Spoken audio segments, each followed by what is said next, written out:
of Minnesota Morris has a history unlike any other school in the country.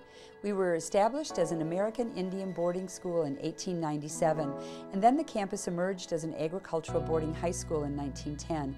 In 1960, Morris became a public liberal arts college.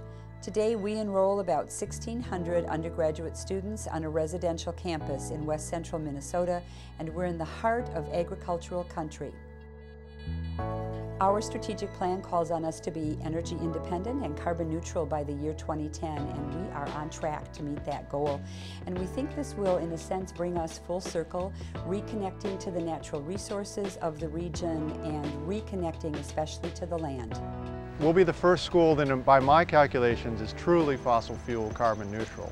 And there are other schools claiming that by buying offsets, but we're actually, through our biomass plant and our wind turbine, going to be doing things on campus that make us carbon neutral. We're combining energy producing resources to create a community distributed renewable energy system. We thermally convert corn stover into steam by gasification, and we then combine that steam with a steam turbine which produces electricity, and we reuse that steam then to either heat or cool the campus.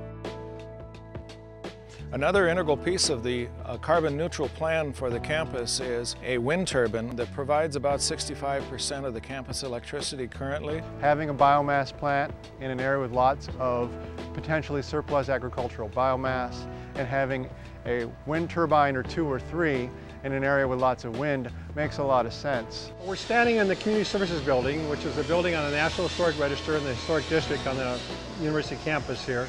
To us, one of the most exciting things about this building is that it is likely to be LEED Platinum certification by the time the building is done.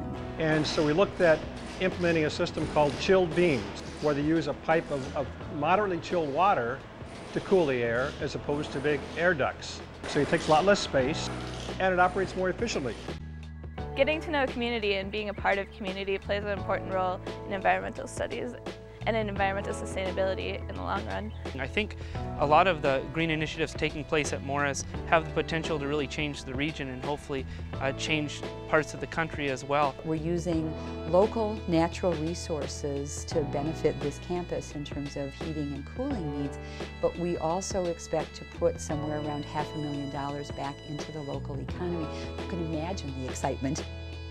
The Pride of the Prairie is a really extensive collaborative effort of a number of University of Minnesota entities, area farmers, farm organizations, and active citizens who really want to work together to build community and to reinvest in our local farms. The master planning document that's been prepared for the campus sets a lofty goal of actually attaining 50% of our food locally by 2013. The Soils Lab was established here in the early 1950s, and it has a long-standing relationship with the University of Minnesota Morris. Our mission in the lab is to make sure that our natural resources are being conserved and used to the best of our knowledge, to the not only for this generation but for generations to come, and how to adapt our agriculture to climate change. I think what I've seen in Morris students is a real intentionality behind how they live, and they're constantly inspiring me to really examine my own actions. That I think the students who are here now, who have been here in the past and who will be here in the future really come or develop a commitment to making a difference and to an action orientation. We have students who've gone on to graduate school in conservation biology. We've had students go on to work for the Pollution Control Agency. We have a student who works as an environmental consulting firm. So they're going off and they're getting green jobs.